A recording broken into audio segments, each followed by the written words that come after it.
नमस्कार, आप सभी का स्वागत है इन्फिनिटी मैथ और रीजनिंग क्लासेस में। मैं दिलीप गरासिया। आज हम बात करने वाले हैं रीट लेवल 2 के सिलेबस के बारे में।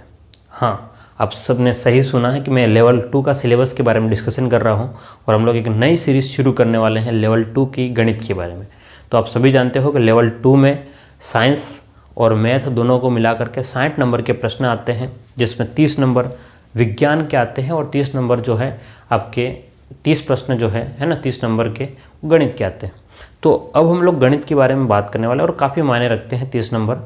तो गणित में सबसे पहले हम लोग बात करेंगे कि आपका सिलेबस क्या क्या है। ठीक है, सबसे पहली बात ये ज़रूरी है कि हमें सिलेबस में क्या क्या है और क्या क्या पढ़ना है, क्योंकि हर चीज़ पढ़ना पॉसिबल नहीं है।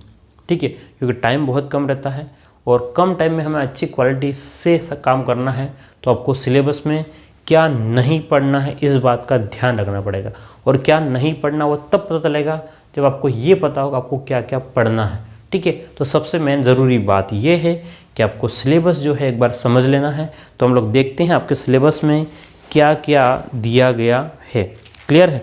ठीक है, उसके बाद में हम लोग बात करेंगे कि आगे की। चलिए, तो सबसे पहले आपको जो सिलेबस में देखना है वो क्या है। सबसे पहले हम लोग बात कर रहे हैं सिलेबस की बात करने वाले हैं, तो इधर लिख लेते हैं।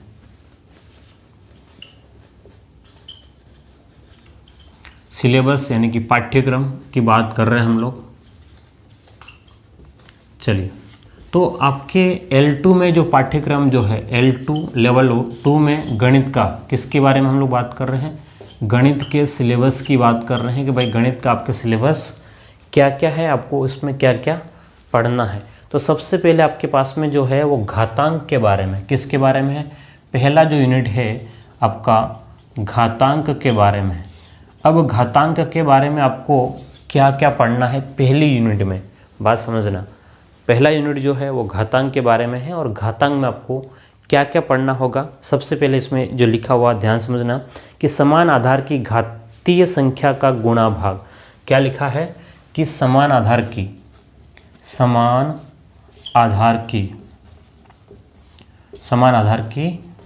घातीय संख्या का गुणा भाग।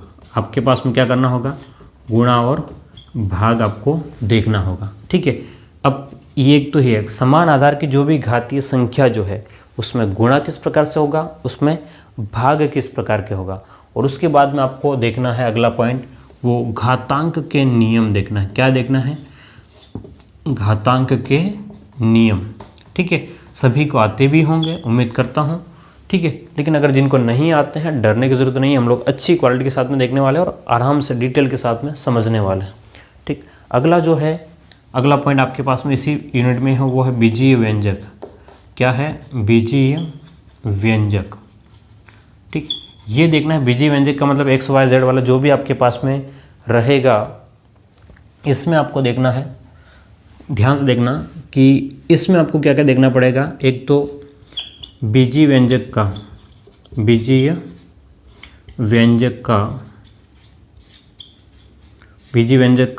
जोड़, बाकी, गुणा और भाग, हमें ये पढ़ना है एक तो। और क्या पढ़ना है बीजीय व्यंजक में, ध्यान से देखिएगा।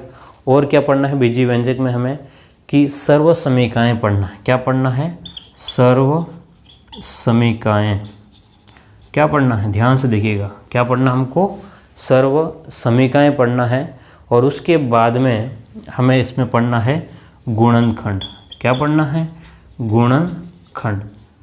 ध्यान से देखिएगा, बोर्ड पे आपके सामने एक तो समान आधार की घातीय संख्या का गुणा और भाग कैसे होगा ये देखना है, घातांक के नियमों को पढ़ना है।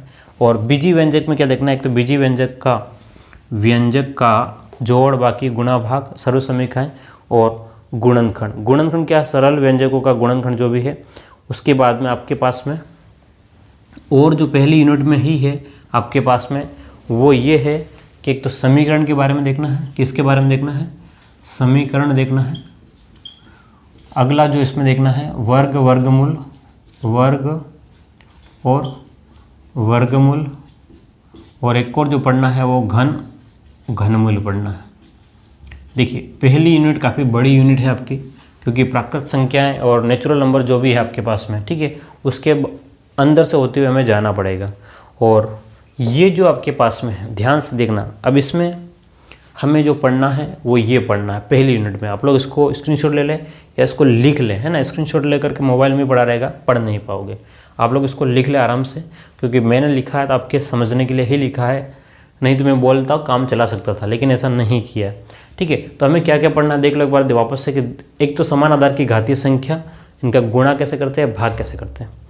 अगला हमें देखना है घातांक के नियम देखना है। क्या देखना है, घातांक के नियम। और अगला देखना है बीजीय व्यंजक के बारे में देखना है। किसके बारे में, बीजीय व्यंजक के बारे में। अब बीजीय व्यंजक की बात करें, जोड़ बाकी गुणा भाग देखना है, ठीक है। और उसके बाद में हमें सर्वसमीकाएं और गुणनखंड के बारे में देखना। क्लियर, ठीक है। तो ये आपका पहला यूनिट था। क्या था आपका पहला यूनिट। अब हम लोग बात करते हैं कि सेकेंड यूनिट में आपको क्या दिया गया है, सेकेंड यूनिट में आपको क्या पढ़ना है। देखिए ये जो थोड़ा सा अटपटा सा यूनिट है, ये जो है ना, इसमें इस वाले यूनिट में आपको थोड़ा सा टफ लेवल का लगेगा और थोड़ा सा अलग टाइप का है, तो हम लोग आराम से इसको समझने वाले हैं, ठीक है। और ये ऐसी चीज़ है कि आपको बार बार मतलब रूटीन में नहीं रहता, इसलिए थोड़ा सा समझने के लिए भी थोड़ा सा कठिन काम ही है, लेकिन कोशिश ये करूँगा कि अच्छे तरीके से आपको समझ में आ जाए, ठीक। चलिए अब हम लोग आगे बात करें कि इसका अगली यूनिट क्या है।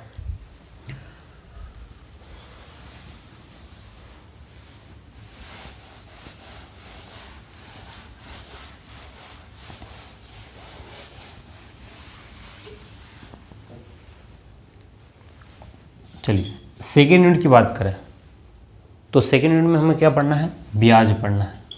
बोलिए क्या पढ़ना है, ब्याज। ब्याज क्या आता है, एक तो आपको सरल ब्याज, ठीक है, और दूसरा कौन सा हो जाएगा आपके पास में, चक्रवर्ती ब्याज।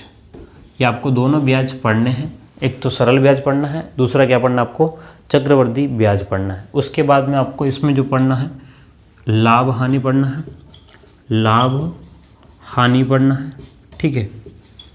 और क्या पढ़ना है आपको, अनुपात और समानुपात पढ़ना है। चलिए और क्या पढ़ना आपको इसमें और जो पढ़ना है वो है प्रतिशत के बारे में। किसके बारे में, प्रतिशत। क्लियर है। तो ये आपको इसमें पढ़ना है सेकेंड यूनिट में, एक तो ब्याज, सरल ब्याज और चक्रवृद्धि ब्याज, लाभ हानि, अनुपात, समानुपात और प्रतिशत। इसमें जन्म दर, मृत्यु दर वगैरह इसी में आ जाएगी। उसके बाद में अगला यूनिट जो है आपका तीसरा जो है वो ज्यामिति के बारे में। किसके बारे में, ज्यामिति के बारे में। इसमें मैं कुछ नहीं लिख रहा हूँ क्योंकि हमें डिटेल के साथ में ज्यामिति को पढ़ना है। इसमें रेखा और कोण के बारे में, चतुर्भुज के बारे में पढ़ना है, त्रिभुज के बारे में पढ़ना है, वृत्त के बारे में पढ़ना है। तो काफ़ी चीज़ें पढ़नी है हमको। क्या क्या पढ़ना है, एक तो रेखा कोण के बारे में, ठीक है। इसके बाद में हम लोग त्रिभुज के बारे में पढ़ेंगे, चतुर्भुज के बारे में पढ़ेंगे और वृत्त के बारे में पढ़ेंगे, ठीक है। तो ये काफ़ी चीज़ें हम लोग देखना है इसमें ज्यामिति में। और इसी के साथ में ज्यामिति में हमें क्षेत्रफल भी देखना है। क्या देखना है, क्षेत्रफल, और हमें और आयतन देखना है, ठीक है। क्षेत्रफल और आयतन भी देखना है। तो ये सभी के सभी हमको ज्यामिति में ही पढ़ना है। तो ज्यामिति में आप ध्यान रखें कि 3 टॉपिक इसमें आ जाएंगे। एक तो ज्यामिति यानी कि रेखा गणित आ गई, क्षेत्रफल आ गया और आयतन आ गया। तीनों ही इसमें हमको देखना है यूनिट 3 में। अब हम लोग बात करते हैं चौथी यूनिट का।